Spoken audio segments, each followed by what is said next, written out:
All right, everybody, here we are. We are back again for a 20-minute pop-up with my good friend Keith. He was on a little bit ago, and we talked about some scaling, but it was such good info, I wanted to bring him back. So another 20-minute live pop-up, guys, not 19, not 21, 20 minutes. Keith, let's go. We're going to talk about the 3 things that you must be doing in your real estate business to be successful. Let's go. What's number 1? Good deal. Number 1, marketing. Okay. Not consistently marketing. If you don't have marketing, you don't have opportunities. If you don't have opportunities, you don't have contracts. If you don't have contracts, you don't have any money. Yeah. Yeah, 100%. That was something that, I realized not as early as I probably should have, but yeah, we would get on this cycle of we would start marketing and then we would do our deals and then we would switch from acquisitions to dispositions and then Yes. transactions and title and then we get a couple deals closed and we'd be like, "Where's our next deal?" What do Yeah. we do now? Restarting the pipeline, restarting the clock is something that I see all the time, which Yeah. is normal actually as a newer entrepreneur. You're wearing Yeah. kind of all the hats. You're the sales and marketing front end of the Right. house while simultaneously you're the fulfillment center, Mhm. fulfilling everything that you've just done. But I think that if you want some regularity both in your, consistency and deal flow and cash flow, as Mhm. well as regulating your emotions, Yes. having consistency, building the pipeline. I understand. I have a great friend. I won't call her out because she's probably going to watch this, but she follows you. Yeah. Great friend right now who's working on a flip, cut off her marketing, Mhm. and she's actually doing the flip. Do not recommend, Mhm. by the way. No. However, she wanted to get the experience, and she is anyway. She's in the flip, and she Mhm. stopped doing the marketing. And I said, "Listen, if you're gonna not follow my direction in 2 different places, if you insist on doing the flip, at least continue running the marketing." Right. Right? Because at the time she's doing all this work and I'm like, "You are not going to have a business to come back to Yeah. once you're done with this deal. This is taking up all your time. Just take an hour in the morning, an hour in the afternoon and take in some leads." Right? I Yeah. understand that you're worried about the fulfillment on this, but you don't have to flip that next house. You Yeah. can wholesale it. You can rent it. Yeah. You can do whatever you want. Uh, but stopping the lead flow, dude, restart the whole clock on building your pipeline, setting you back Yeah. months every time. I mean, it's hard enough. I mean, think of this like a locomotive on the train tracks. It takes so much Yes. work to push it and get momentum going and get it going so that you can get up those hills. But when you stop, you got to do all of that work all over again. It's so difficult to when that wheel just comes to a complete stop. But I understand. I think we've all been in that spot, and without Yeah. good guidance, it makes sense, right? Like, oh, I don't want to waste money on marketing for leads when I'm not really ready. So I think that goes to, once you get out of that just extreme hustle bootstrapping phase, and that's where we're talking about building a business, right? Getting some regularity and trying to even things out. Yeah. One other thing that I think that when people are doing this, they're not realizing that it's super ineffective to Mhm. their leads. And what I mean by Yeah. that is if you're hitting them super hard, Mhm. like you're focused on on the acquisition, the sales and marketing side, the front Mhm. end of the house, whatever, and you're hitting them super hard every day, every other day, multiple times per week, and Yeah. then you just fall off the freaking earth and you Yeah. ghost them for 1 month, 2 months, 90 days, and then you come back and Yeah. you're just hitting them. What? Like, that is super ineffective because Yeah. we want to be top of mind. We want to be following up on a regular and Mhm. consistent basis. We want to be having a true conversation. Yeah. And this, I don't know Kind of the back right. and forth. Yeah. My You are, my mother would say herky jerky. That yeah, kind of yeah. starting and stopping.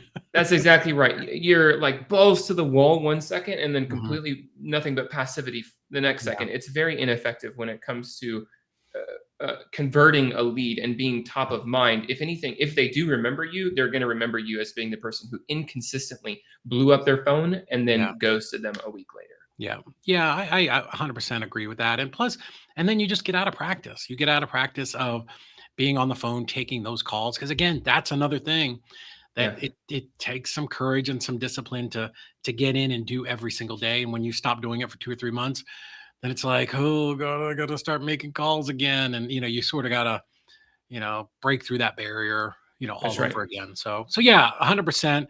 Marketing absolutely crucial, guys. Make sure that you never turn off, off that switch of incoming leads. Now, just I know before we go into number 2, let's talk about this a little bit. Do you think that's the first person that someone should hire? Somebody that can handle acquisitions? Oh, good Oh, question. yeah. Because everybody has a different answer. So I'm interested in yours. So here's the thing. I think that there's largely two different types of people. People like you and I, great on the phones, great when it comes to sales and marketing, not Mhm. so great on the fulfillment side. We're Yeah. probably not great when it comes to detail oriented, repetitive, mundane or boring, or dare I say, I'm just terrible at it. puke worthy Mhm. tasks. But other people, they thrive in that environment. And so my answer is actually not going to be this is the right thing to do. I think that you need to know yourself. One of Yeah. kind of to bring back my Marine Corps roots, know yourself and seek self improvement. This is kind of the same thing that I think it's Dan Martell Yeah. is going to put you in a quadrant of here's things that I'm really good at, things that I'm not good at, things that I enjoy doing, things that I do not enjoy doing. And the things that we need to delegate first is going to be that quadrant 4. I hate doing this and I suck at it. We'll Yeah. find somebody who is naturally great at this. And so I think that and here's the truth of the matter. My people, I don't hire a marketing person Mhm. for my business. Right now, I'm running, and for the last 5 years, I've ran PPC and PPL leads. And so the leads just come in. They're inbound leads. Prior to that, I was doing all the text message and the ringless voicemails and the cold calling and the direct mail and all of that stuff. And again, though, that was an agency that was doing that, not necessarily a hired person within my organization. For Yeah. a hired person within the organization, I think that you're either going to hire a lead manager to take the intake, like the first call, gathering the information from the seller, or a transaction coordinator in order to fill whatever you suck at and least enjoy. Yeah. Yeah. I would agree with that. Some people are going to be better at acquisitions or dispositions. And, I do think you should learn all of the things. I think you should do all of them, Yeah. similar to your friend who she was doing a rehab. I think you should have some kind of an idea what and how that stuff works so that you're not getting taken advantage of, but also, then so that you can manage people. So Yeah. cool. What is the number 2 thing that you must be doing in your business to make sure that you're being successful? The first one was marketing. What's number 2? The second one is don't be a one trick pony. Oh, I love it. So I Okay. see a lot of people, especially in the beginning, I love having focus. I love the rule of singularity. Mhm. However, coming in and only knowing one deal structure, I think actually very much hinders your success. And the reason I'll just give like 2 examples, and then I'll give my reason why. Let's say that you only know how to wholesale, you only know fix and flip, you only know BRRRR. Well, the problem with this is you're only applicable to like 5%, 7% of the people that you're talking to. So like Yeah. 93% of everybody whom you're going to be talking to, when it comes to your viability to the marketplace, Mhm. nobody cares what you do. You cannot solve their problem. You serve them in no aspect. And Yeah. so ignore, like they're just going to move on to somebody who can actually help them.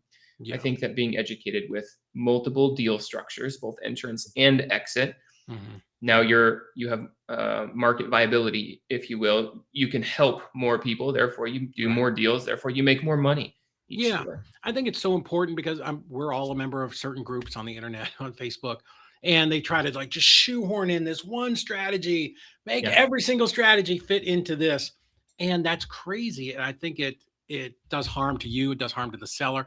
It gets very difficult. Like you're reaching around your butt to scratch your elbow. Like it's not natural, right? Uh, I think like you said, you have to understand different deal types or exit types so that you can apply that to the seller situation, because our job here as investors is to make things better, not to make things more Yeah. complicated or worse than they already are. So yeah, you should understand what an assignment of contract is and who that's the right strategy for. Sometimes it might be innovation, other times it could be sub 2, maybe it's a owner finance deal, maybe in some cases I don't love them, but maybe it's a lease option. But Mhm. you want to be able to match and match the seller situation and also their needs.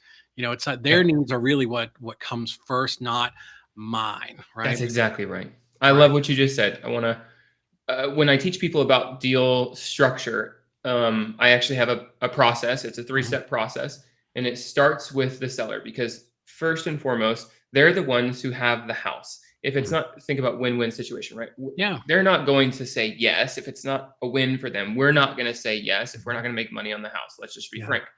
And so, but who's the first person? there, it's them. They're the one who has the house. It must Right. transfer. So it must first serve the seller.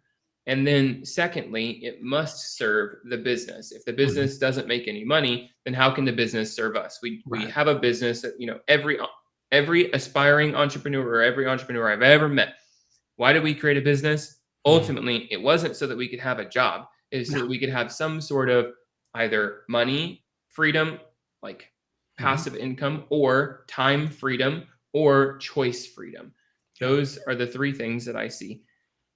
And we didn't do it for a job. So the business has to make money. But then that's the second thing. And then the third thing is it must serve us, right? So Right. a lot of the times, actually, I was just on an amazing call with some of our private clients.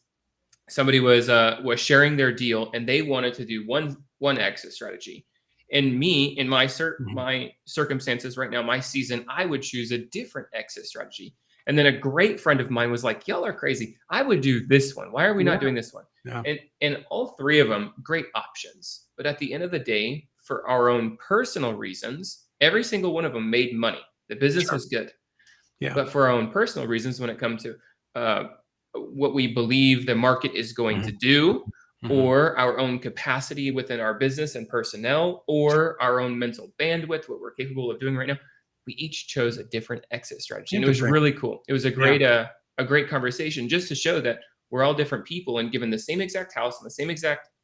timing within economics, we would choose three different exit Yep. strategies. I wonder And what that's wonderful and exactly the reason why you should be in groups like yours and in that kind of mastermind environment where you can get, feedback from other people. That's the reason that you join these types of groups because yeah, it just accelerates your learning curve so fast. Instead of being out there trying to do it on your own. And imagine that person with that deal going through that. Geez, let me just get on the internet and start randomly searching TikTok for hmm, answers, right? Like you could waste 3 weeks of your life when yeah, immediately, just being surrounded by the right people who have done these types of deals, how quickly you can come up with that answer. So yeah. fantastic.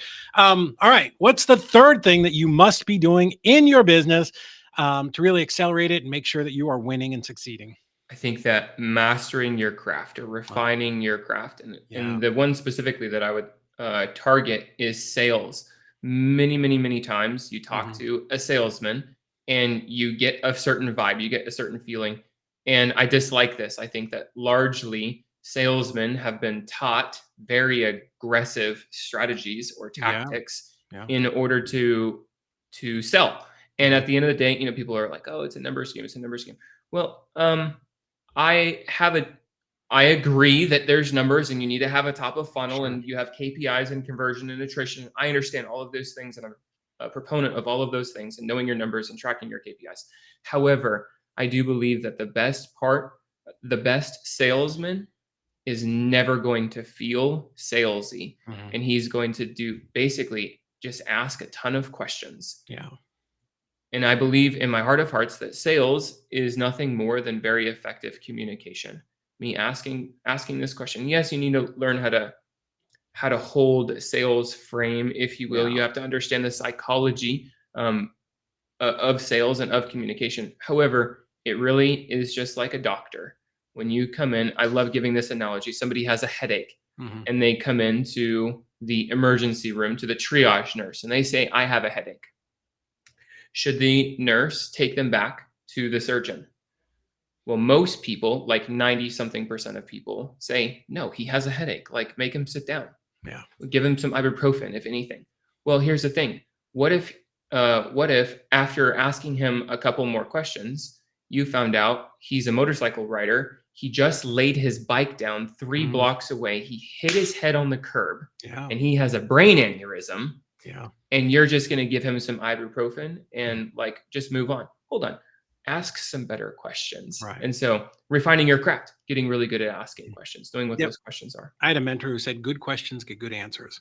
Right. Hmm. So that's 100%, ask those great probing questions because again, we are here to make it better. I get it. We want to make money. Clearly we're all in this to make money, but you can't be a complete psychopath, right? We have to actually care about these people. These are Yeah. real people that have real problems and it's, really something that's keeping them up at night. And it's okay to dig in a little bit and try to figure out what their issue is. And then present them with some options, right? Yeah. Like I love presenting 3 options. The power of 3. People feel like they need to pick one as opposed to 1 or 2 options. So yeah, I mean, hey, Keith, here's sounds like this is what's going on. Great. Let me reiterate that, maybe reframe it just a little bit. But hey, there are a couple of actually ways that I can help you. You tell me what would work best for you. Right? Mm-hmm. Obviously, all 3 of those are going to work for me too, Yeah. but that feels much less, intrusive because I've had salespeople that were really, I'm telling you, I had this one guy, his name was Michael.